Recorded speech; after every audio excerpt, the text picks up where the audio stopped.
It's like back to the commodity boxes. Yes, I do agree that families or people should be able to, but we're talking about a high population of neglect. I went to Duke University as an exchange student from Paul Quinn College and studied ecological restoration, social injustice, environmental racism, and community planning and outreach.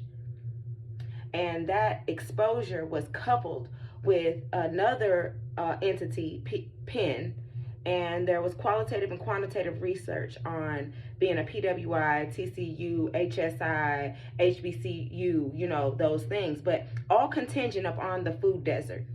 And a lot of people don't know that if Walmart comes into your neighborhood and they set up, the cities and the states have agreed with them that nobody else can come in right after them. This is why the Walmart sits empty for so long. Now, they came in and pushed out all the mom and pops and all the good food. Brought the bullshit. Now your palate is changed. The fast foods are positioned around Walmart.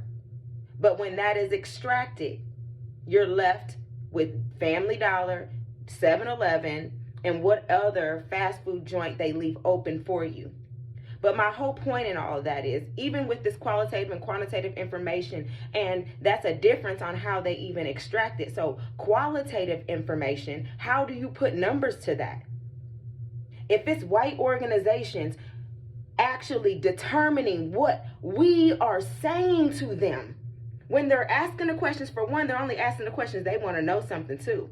Number two, when they dissect the information, how many times have y'all been in a situation you talking to other ethnicities and they ain't heard nothing you said?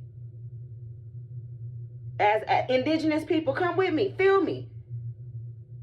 You can explain a whole host of things and they ain't heard nothing. So what I'm trying to say is, when these studies come out and this information comes out, it's with a grain of salt, because the information I pulled from all of that research that I have been working with those two institutions, in addition to the HBCU and the city and the states in Texas, mainly Dallas, 75241, the zip code. The information I retrieved from all of that was the main culprit of the problem, in addition to the schools, because that's where we were all the time, and or the daycare or programming. But the slumlords. I was a market manager for the women, infant, and children, the WIC clinics. And I'm doing farmers markets there. I'm the purchaser, I'm also the grower, and I'm also harvesting the food from Paul Quinn College to take there. If I tell you, people necessarily, it wasn't that they didn't want to eat good. It was the fact that they couldn't even store it in the refrigerator because the seals on the refrigerators weren't working. The elements in the ovens weren't working. The eyes on the stove weren't working. Most of them had 1 or 2 eyes. Then you got hidden homelessness. Then you got food stamps for one family feeding 3. Let's not get on the sorry dudes that lay up on you when you got stamps and stuff. It's a whole host of things, but the majority, the main thing is the school. We're paying for that through our taxes and our health. But they're not the only ones. The fast food joints are established. Your palate wants what they have because of school.